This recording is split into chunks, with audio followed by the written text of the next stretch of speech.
Hi, Rowan. Welcome to 10 by 6. Hi. Great to have you on. Rowan, you're the editor at the Norwich Radical, and you're going to tell Yeah, us that's today that's all right. about what the Norwich Radical is and how you're progressing. A little bit of housekeeping first. Anybody who's new to the channel, please click on subscribe to follow us, and also click on the alarm to get any updates as they come in. Okay, so that's enough of that. Okay, Rowan, tell us about Norwich Radical. Tell us why it was set up and how is it going? Yeah, so the Norwich Radical was founded in 2014 by some people coming out of the student movement here in Norwich. They were working in or around the SU, Students' Union at the UEA, and they set it up basically to fill what they felt was a sort of hole in the media landscape for basically leftist narratives, broadly speaking, particularly things around social justice, environmental justice, and also a representation of people who were not being fairly represented in the mainstream media. So at the time, there was a lot of immigrant bashing going on in the mainstream media. There was a lot of misrepresentation of LGBTQ people, which is still going on. There's a lot of broad swath misogyny, etc. Much of that is still carrying on in various ways, but at the time, it was felt that that kind of thing was a platform for people like that to speak their own truths and to, you know, do some good sort of reporting on things that the mainstream media were ignoring. It was felt that was needed, and also that Norwich, in particular, as a local area, had a lot of sort of leftist activist work being done that wasn't necessarily being reported on very widely.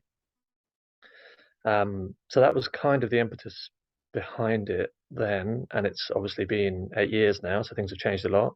I think we were part of a movement of a lot of people having similar thoughts. You know, the Canary and Novara Media, some of the bigger leftist media outlets were founded at around the same time, and it was just before the sort of Corbyn era and everything kicking off around that. So yeah, it's been an interesting number of years. I myself joined the publication in 2016, 2 years after it was founded, and I'm now one of two co-editors, and we have a small team of folks who all work voluntarily to make the publication operate. And we operate as a workers' cooperative. We registered as a workers' cooperative a couple of years ago. Um, so yeah, that's the basics. That's who we are. That's absolutely fabulous. That's amazing. And you talk about there being sort of a left-wing community in and around the Norwich area. Is that specifically because of the university and students, or is there another rationale, another reason? That's a interesting question. I would say it's partly that, although in a way it's less so coming from the university now than it was back then. At the time, the UEA Students' Union and student unions nationally were in a sort of a leftist moment. They sort of had their left turn just slightly before the Labour Party did, in the sort of post Blair and Brown years. Um, so there was a couple of years where the sort of people who were known to be like, you know, self-acknowledged socialists were in charge of the NUS, and also there were several people who had um, like good positive ideas about how student unions should be campaigning organizations. They were involved in the SU here. So at the time, our sort of base was very much in the student movement. And that has become less true over time as student unions, in my opinion, have moved back to the center again. And they've moved back towards being a place of um, sort of accommodating students, helping them out with things that they need a bit of help with, providing them services that they can pay for, but not necessarily campaigning on their behalf as much, not necessarily helping students to organize to fight for their own rights, which is what I believe student unions should be doing. Yes. Um, and also, to be frank about it, our team have grown older in that time. You know, I was a student in 2016 when I joined the Norwich Radical. I am no longer, and none of the rest of our team. We have one editor who's a student in Edinburgh currently, but most of us are not students anymore. So that's kind of changed. And in Norwich more broadly, I think a lot of the sort of generation of students from that time and a bit after, during the time of Corbyn, have now graduated and stuck around. Norwich has a high retention rate of students graduating and staying in the city. Um, so those people are now joining unions, they're joining campaigns, and they're getting involved in so a sort of reigniting of the leftist movements, environmental movements, social justice movements in Norwich and the area. But yeah, broadly speaking, Norwich has always been a sort of relatively progressive urban centre in a Tory heartland. Not Norfolk is famously very difficult to win any elections if you're not Tory here. So yeah, it's complicated, and I'm sure there's lots of history to it that I don't know either. I moved here from London myself about 10 years ago. But yeah, there's a lot going on. Yeah, it sounds like that's what we need down here in Dorset, because we've obviously got a strong heritage with the Tolpuddle Martyrs, but every Mm. single MP in Dorset is a Conservative Party. Tell us about what some of the things that strategies that you've been successful with since 2014. What particular things are you proud of? Well, I think maybe the biggest thing is that initial aim of platforming people who did not necessarily have a platform to talk about their issues before. Yeah. That's something that we've at times been able to do very effectively.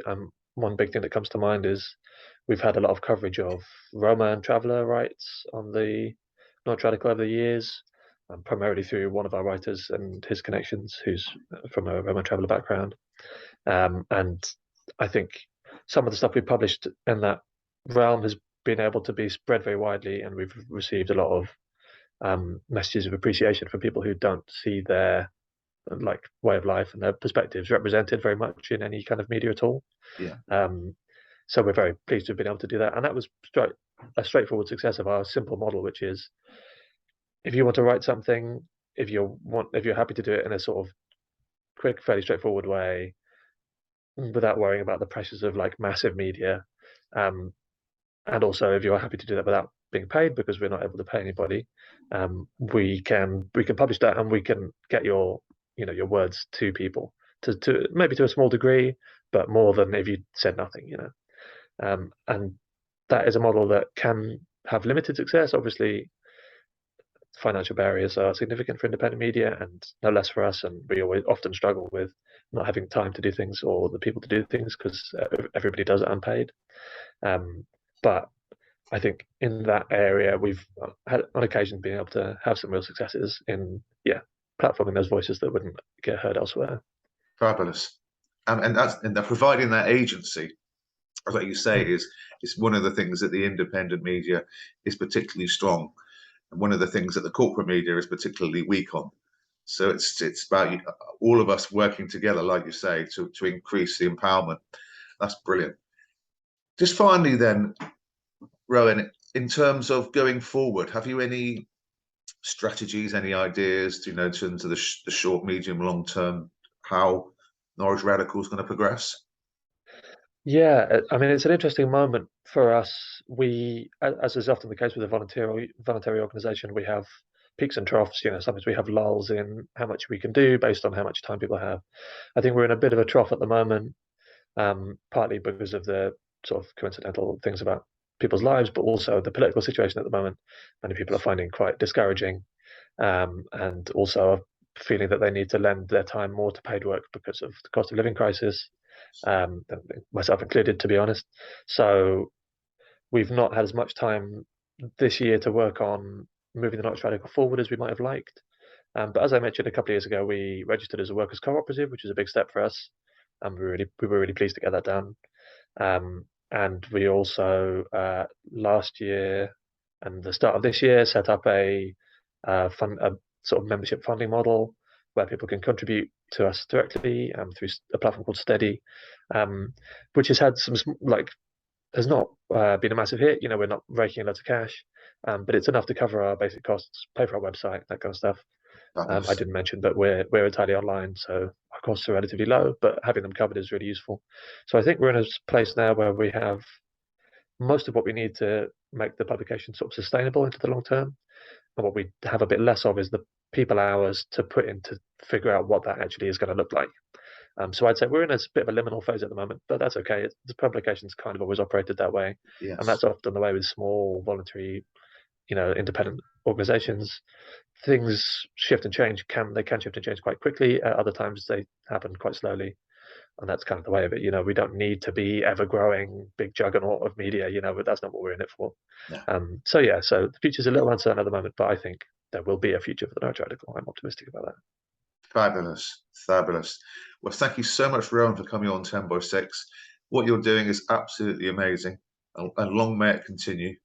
And as a member of the Independent Media Association, we're all uniting in solidarity and supporting each other. So that's absolutely amazing. Thank you so much for coming on.